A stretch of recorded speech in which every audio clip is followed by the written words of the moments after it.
Hello, I'm Bryan Painter, columnist of the Oklahoman, and today I'm joined by Master Sgt. Charlie Phillips of Crime Stoppers to talk about rewards. Thanks for coming in, Charlie. I'm more than happy. Thank you for inviting me. First, what's the basic purpose of a reward, and are there specific crimes that, rewards are more often used for than others?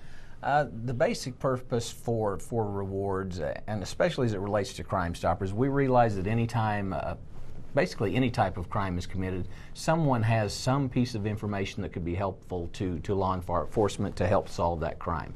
Now, a lot of people, they may not, we would love that their whole world would be motivated to be good citizens and do the right thing and call the police, but we know that that is sadly just not the case.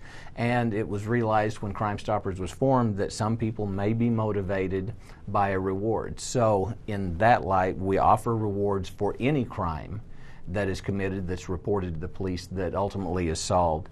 Now, the amount of the reward that is paid is going to be based on the type of crime. Obviously, a homicide is going to receive a much higher, and more than likely, as Crime Stoppers operates, we offer a $1,000 maximum reward.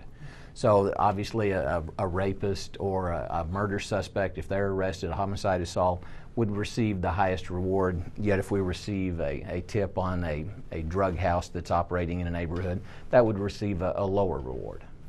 Okay. At what point during an investigation does a reward usually come into play? Normally the reward, now rewards are different from one entity who's offering it and another. Crime Stoppers, it is all the same throughout the world.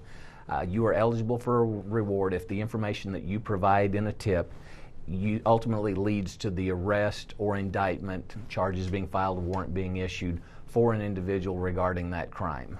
Other situations where rewards are offered, there are other conditions. The caller or the tipster, as they're referred to, may be required to testify in court, and that reward may not be eligible until someone is convicted, which in more serious cases, depending upon how long it takes to work itself through the judicial system, could be several years before that reward is ever paid. Who determines if that information led to the arrest and conviction? Ultimately, whoever the individual is, myself being the coordinator for Crime Stoppers of Oklahoma City, I take that information and I work with the investigators that look into whatever type of crime is reported. And I follow that, track that, and I work with the investigators to determine if that was a key piece of information that led to an arrest or the solving of the crime itself. Okay, very good. How often do rewards help, and how often are rewards paid out by Crime Stoppers? By Crime Stoppers, there's two basic foundational principles that run Crime Stoppers. One is our offer of anonymity. We do not require anyone to leave their name to testify in court. Now, occasionally we'll have someone that gives up that right to anonymity and wants to work with an investigator, wants to speak to investigators. But we offer that anonymity to them, but also we offer the reward as well. Now, in our cases that we've looked at we're in our 30th year here in Oklahoma City, and we're actually one of the most successful programs in the United States for a city our size.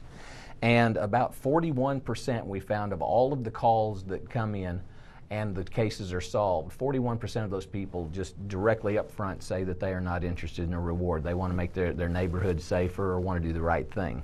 So we have 59% of the total cases that are left, and of that 59%, about 63% of those solved cases do people actually collect a reward or call back to collect that. So ultimately, rewards are a major component. That's a motivating factor for a lot of the individuals that call, but again, for 41%, it makes you feel good that at least 41% of the people that are calling are doing it just to do the right thing because they care about their community.